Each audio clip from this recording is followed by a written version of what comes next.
Doma Sports Talk worldwide with some news from the world of boxing. So y'all know what time it is.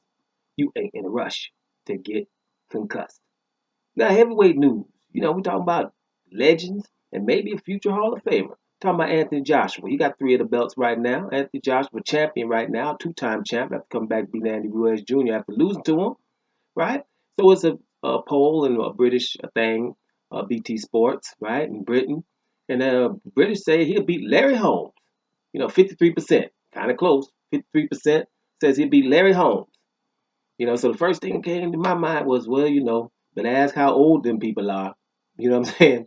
How old was them people answering that? You know what I mean? That's where it would probably, there would be the differences. The older you get, the more blasphemous that sounds, right? The younger you are, you don't really know. You better ask your parent or maybe even your grandparent about who the hell Larry Holmes, right? And to Joshua now, we gotta be. I gotta say this: Britain will roll. Britain rolls with their people. You know what I mean? That's cool because that's impossible in America. That would not happen. But right now, I'm just thinking. We talking about Anthony Joshua, 23-1. He's lost already versus your boy Larry Holmes, a legend, Hall of Famer. We do know that the boy had 69, about 75 fights. Well, it was 69 and 6, 44 KOs. Was only stopped one time by Mike Tyson, and he was old when that happened, about 36 years old when he lost to Mike Tyson. Fighter that went 49 and 0, right? The first one, original 49 and 0 dude. Then or 48 and 0 was trying to go for 49, and then Michael Spinks was quicker than him, quicker than him, and he got that, and he beat him. Beat him in a unanimous decision the first fight, and then they had a rematch and beat him in split decision after that. That's when he first started losing a couple of fights, right? But after those 2 losses to him, then he lost to Mike Tyson when he was 36 years old, right? Before that, 49 people.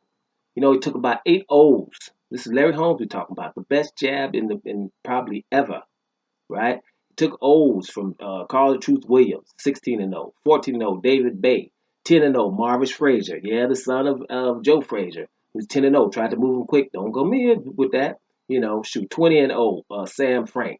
Then a 15 and 0, Tim Witherspoon. Ask your pops who Tim Witherspoon is. Tim Witherspoon, he took the O from Tim Witherspoon and the Great White Hope, 25 and 0, Jerry Cooney. Everybody know how hard Jerry Cooney hit. Just gotta ask some older people about that. 22 and 0 Ronaldo Snipes. Remember that name? Snipes was in big fights. He beat him when he was undefeated. And a Leroy Jones who was 24 and 0. Took 8 O's before that 49 and 0. And that's not even the ones with the O's. Great fighters, but they ain't the best ones he fought because he beat Muhammad Ali. Muhammad Ali was 38 years old, but he beat him. If you ever ask any heavyweight from that generation, if you ask Joe Frazier, George Foreman, Ken Norton, anybody in that era right there, who the hardest puncher was they faced. The name Ernie Shavers is gonna come up. Definitely. He's got 2 wins over Ernie Shavers, beat Muhammad Ali, beat Ken Norton, beat Trevor Berbick, Michael Weaver, Leon Spinks, the brother of him, Randall Cobb, and he beat the young Bone Crusher Smith, who only had 1 loss at the time. You know what I'm saying? I'm talking about awesome. And after the Mike Tyson loss, when he was supposed to probably quit boxing, he still had 23 fights. 26 fights. Went 23-3 after that, right? And you know who those 3 losses were? The 3 losses after Mike Tyson, the old dude getting up to 40 and over 40 and stuff. That guy, he lost to a 31 and 0, Brian Nielsen, 31 and 0, by split decision in Denmark. Okay, what does that mean? You lose a split decision to a 31 and 0 heavyweight prospect, the man in Denmark, a split decision. That means you didn't lose that fight. That's what that means, right? Then you lost a unanimous decision to Oliver McCall, right? Oliver McCall. Everybody knows that name, especially me, because Lennox Lewis is my favorite heavyweight of all time, right? So I know who the hell Oliver McCall is, Oliver McCall, because I'm still mad. Oliver McCall knocked Lennox down. Lennox got up, was we'll swing back a little bit, and they called the fight off. I thought Lennox Lewis could have weathered the storm and got him, but he knocked out Lennox Lewis. Lennox Lewis came back, of course, and avenged the loss, but Oliver McCall got good wins. You can lose that when you old. A unanimous decision to Oliver McCall because you ain't getting stopped. No one stopped him except Mike Tyson, right? And then you lost to Evander Holyfield, unanimous decision, right? Evander Holyfield is the man probably ever. Nobody can't say nothing about that. That's probably the only man in fight in boxing you can say, well, you didn't fight him. You can't say that to Evander Holyfield Came up from cruiserweight, undisputed cruiserweight, coming up there with the bigger dudes and was handling his business. 4-time heavyweight champ, right? You can lose to that when you're old. You're not in a decision to have Evander Holyfield. This is the best jab in the business ever, right? And so if you're going to think Anthony Joshua going to beat this guy here with this chin, Anthony Joshua, the only thing you would think was Anthony Joshua has size on him. Because Joshua was 6'6" and this man was 6'3". That's the only thing I can give Joshua. Because reach, Joshua has him by 1 centimeter. Not even an inch. Give him an inch. By 1 inch. 2 centimeters. 2.5. 1 inch.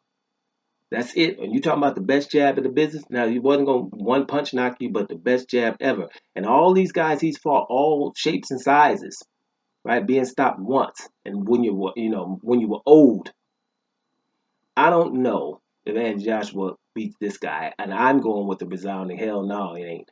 Not yet. Joshua, maybe later after Joshua does some more things. We don't know where Joshua's going to go. But Joshua, this poll will happen after Joshua has lost already and has been vulnerable in a lot of fights. Dillian White had him hurt, right? Povetkin had him hurt. Klitschko had him hurt, right? You come back and win the fights, but you're getting rocked by those guys. So we know there's chin issues. We even saw him the win versus Andy Ruiz Jr. When he came back and won, he stayed away from Andy Ruiz Jr. as the bigger guy and stood well with the taller guy. Say bigger. He wasn't bigger than Andy Ruiz Jr., but the taller guy stayed out on the outside and didn't want any exchanges. That went from search and destroy to no, I ain't want no exchanges up in here. If you had a good chin, that's not what your game plan would have been, right? So you know all of that. Most of all those people in them polls know all that and still put them over Larry Holmes. The reason why that is they're probably young. There's no no way informed because that would be blasphemous. Anybody of 35 and up, anybody could talk to their parents or would talk to their parents about it, right? And listen to them because people like these young ones ain't listening to them their grandparents for over 3 minutes. That's what that is. So it's not really that bad, but it shows that England also they roll what they got. You know what I'm saying? They put Anthony Joshua already over Larry Holmes. I think that should be like a resounding like 80 to 20% still, and then after a while, then Joshua chips away at that after he does some more things, and of course, but like I say, me personally, Anthony Joshua only has size on him. I don't think that Anthony Joshua beats Larry Holmes, not yet. But interesting, wasn't it? Doma Sports Talk worldwide, and I'm about to here, y'all.